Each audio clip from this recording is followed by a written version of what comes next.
បងបានសួរថាតើបណ្ណាល័យនឹងមានដំណើរការបែបណាពោះបណ្ណាល័យអំណាចជីវិតយើងគឺផ្ដើមពីសភៅ15ក្បាលបូករួមនឹងសភៅថ្មខ្លួនឯងផងមកដល់ឥឡូវនេះយើងមានជាង300ក្បាលហើយបងអូច្រើនមានជាង300ក្បាលហើយមានចម្រុះជាបឋមខ្ញុំកណាសូមនមស្ការក្រឹតអង្គមប្រជុំ3នៃប្រទេសរដ្ឋមានពុទ្ធរដ្ឋ1ធម្មរដ្ឋ1និងសង្ឃរដ្ឋ1លើសូមក្រាបថ្វាយបង្គំគុណចាស់ណានិងព្រះធិរានុធិរៈនិងភិក្ខុទាំងអស់ដែលកំពុងតែទេសនានៅក្នុងវីដេអូខ្លីមួយនេះហើយមួយលើសូមជម្រាបសួរដល់លោកគ្រូអ្នកគ្រូសិស្សានុសិស្សបងប្អូនដែលកំពុងតែមើលនៅវីដេអូមួយនេះដូចគ្នាដែរអញ្ចឹងថ្ងៃនេះយើងមានប្រធានបទតូចមួយទេសម្រាប់ជាការធ្វើនៅคลิปវីដេអូខ្លីសម្រាប់ចែកម្លែកទៅកាន់អ្នកអានហើយប្រធានបទនេះគឺពាក់ព័ន្ធជាមួយនឹងបណ្ណាល័យណាហើយបណ្ណាល័យនេះគឺឈ្មោះបណ្ណាល័យអំណាចជីវិតហ្នឹងហើយអញ្ចឹងមកខាត់ពេលវេលាជូខ្ញុំកណាចង់មានសំណួរសួរខ្លះទៅកាន់គុណចាស់នឹងចង់ដឹងថាអំពីបណ្ណាល័យណាកណាបញ្ហាដែលកណាចង់សួរនោះគឺណាចង់សួរថាតើនៅចាប់តាំងពីដែលបង្កើតបណ្ណាល័យមកដល់ឥឡូវនេះតើគុណចាស់ជួបប្រទះនៅផលលំបាកយ៉ាងណាខ្លះកណាដែលតាំងពីដំណើរការហើយតាំងពីប្រមូលសភៅរៀបចំសភៅតាំងពីអ្នកខ្ចីតាំងពីអ្នកអានយ៉ាងម៉េចគ្រប់គ្រងយ៉ាងណាតើម្ចាស់មានជួបផលលំបាកខ្លះទេហើយបើជួបតើរបៀបណាដែរអញ្ចឹងចង់ដល់តែប៉ុណ្្នឹងទេកណាសាធុអរគុណច្រើនបង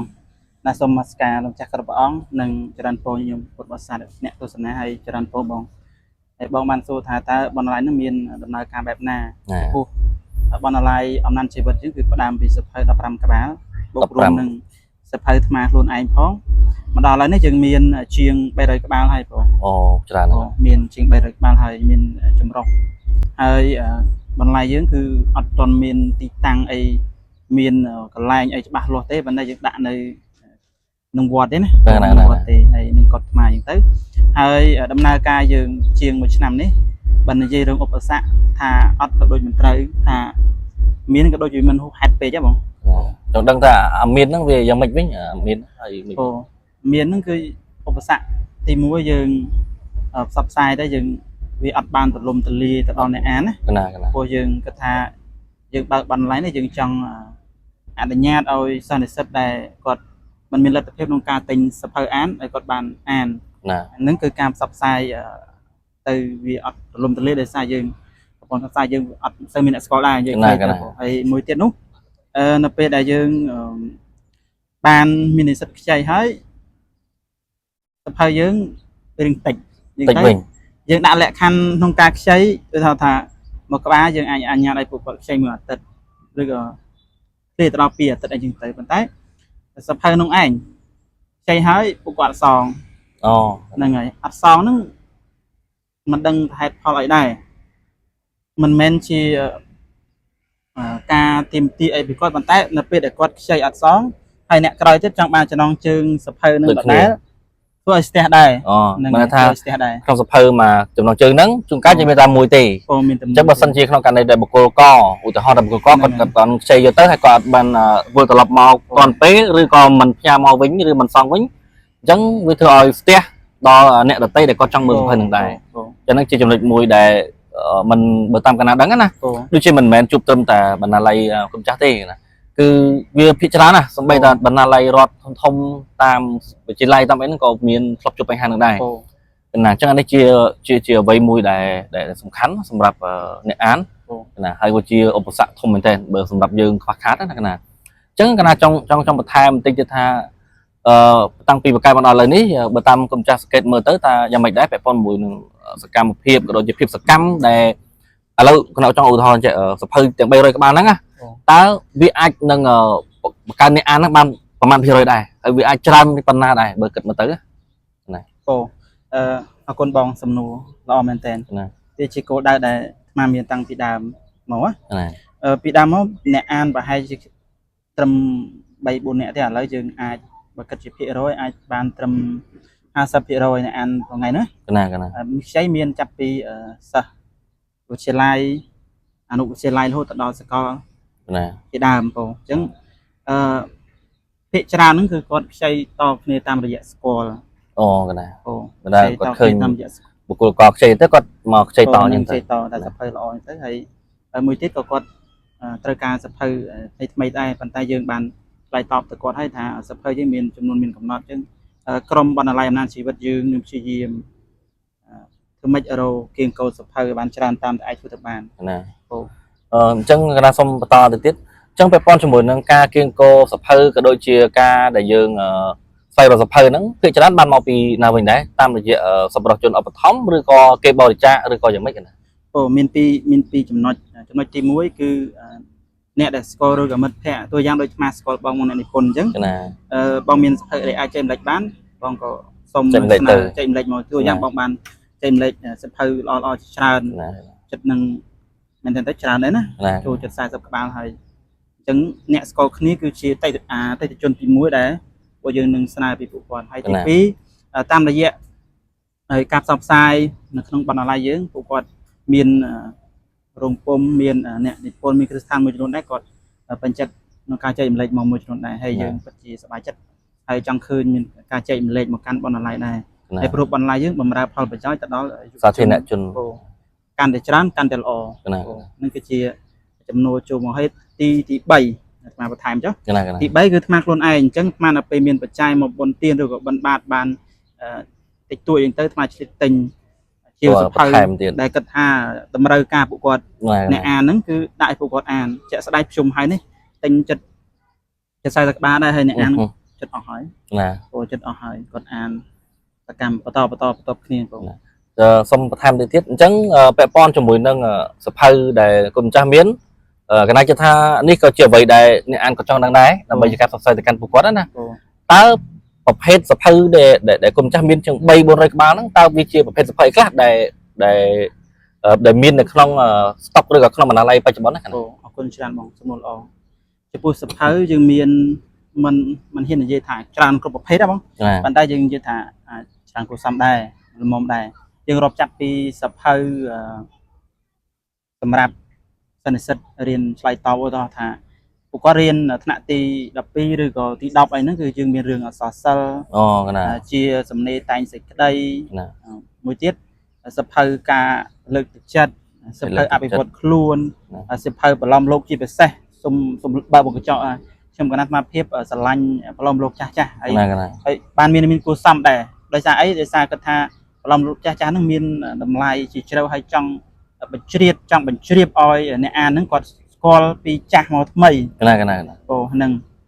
ហើយក្រៅពីនោះក៏មានពធដែរយើងមិនឲ្យដាច់យើងកាន់ពុទ្ធសាសនាអាត្មាភាពជាព្រះសង្ឃជាងទៀតសភៅពធមានច្រើនដែរមានច្រើនរហូតដល់3ដកអាចខ្ចីបានមិនមែន3ដកអាត្មា3ដកបន្លៃប៉ុន្តែ3ដកនៅក្នុងគាត់នឹងអាចខ្ចីបានក្នុងលក្ខខណ្ឌដែលយើងអាចជែកគ្នាប្រសិនបើគាត់ត្រូវការនឹងប្រឡំលោកហើយមួយទៀតបែបភាសាក៏យើងមានមួយចំនួនដែរតែច្រើនភាសាអង់គ្លេសភាសាចិនជារួមមកនៅក្នុងបណ្ណាល័យគុណចាស់គឺមានចម្រោះស្នាដៃមានតាំងពីស្នាដៃអក្សរសិល្ប៍មានតាំងពីបែបស្រាវជ្រាវបែបអក្សរសាស្ត្របែបភាសាបរទេសមានតាំងពីពធអត្ថបទសិក្សាស្រាវជ្រាវផ្សេងទស្សនវិជ្ជាចិត្តវិទ្យានិងបឡំលោកអីទូទៅជាដើមអញ្ចឹងឃើញថាច្រើនដែរកណាទៅវាច្រើនដែរប៉ុន្តែត្រឹមប៉ុណ្្នឹងបើសិនជាតាមគុណចាស់យល់គិតថាតើវាបានបំពេញនៅតម្រូវការអ្នកអានទាំងអស់គ្នាហើយឬនៅទេបើមានតែប៉ុណ្្នឹងណាឬក៏យ៉ាងម៉េចដែរកណាបើជាអារម្មណ៍អាត្មាផ្ទាល់អាត្មាអត់ចង់ឲ្យមានតែត្រឹមជាង300ក្បាលទេគោលបំណងអាត្មាគឺចង់បានរហូតដល់រាប់100000ក្បាលឲ្យកន្លែងបណ្ណាល័យហ្នឹងគឺជាមជ្ឈមណ្ឌលស្រាវជ្រាវមជ្ឈមណ្ឌលដែលអ្នកណាឬក៏អ្នកនិពន្ធឬក៏សិស្សនិស្សិតណាគាត់ចង់ខ្លាយទៅជាអ្នកនិពន្ធចង់ខ្លាយទៅអ្នកបកកែតែងសេចក្តីចង់ខ្លាយទៅជាអ្នកអីស្រាវជ្រាវចង់មានគ្រប់យ៉ាងហ្នឹងអញ្ចឹងគឺបណ្ណាល័យយើងផ្ដើមចេញពីបេះដូងនៃការស្រឡាញ់អក្សរសាស្ត្រជាតិស្រឡាញ់ការអានចង់បំផុសការអាននៅកម្ពុជានឹងគឺជាគោលបំណងរបស់អាត្មាយល់អញ្ចឹងតាមស្ដាប់ព្រះអង្គមាន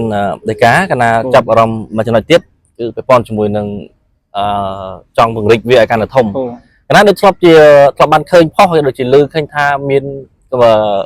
ចង់ធ្វើជាកន្លែងដាក់សភៅមួយកណាអញ្ចឹងហីប៉ុន្តែសប្តាហ៍ថ្ងៃហ្នឹងតើអាកម្រងនោះយ៉ាងម៉េចហើយកណាតើវាទៅមុខទេហើយក៏វាយកជួបឧបសគ្គខ្វះខាតអីខ្លះមើលកណាសូមអរគុណបងជាការពិតគឺរងថ្ងៃនេះយើងកំពុងតែវិវត្តខ្លួន tới chi côn bọn lại mùi mà miền cùng non có sang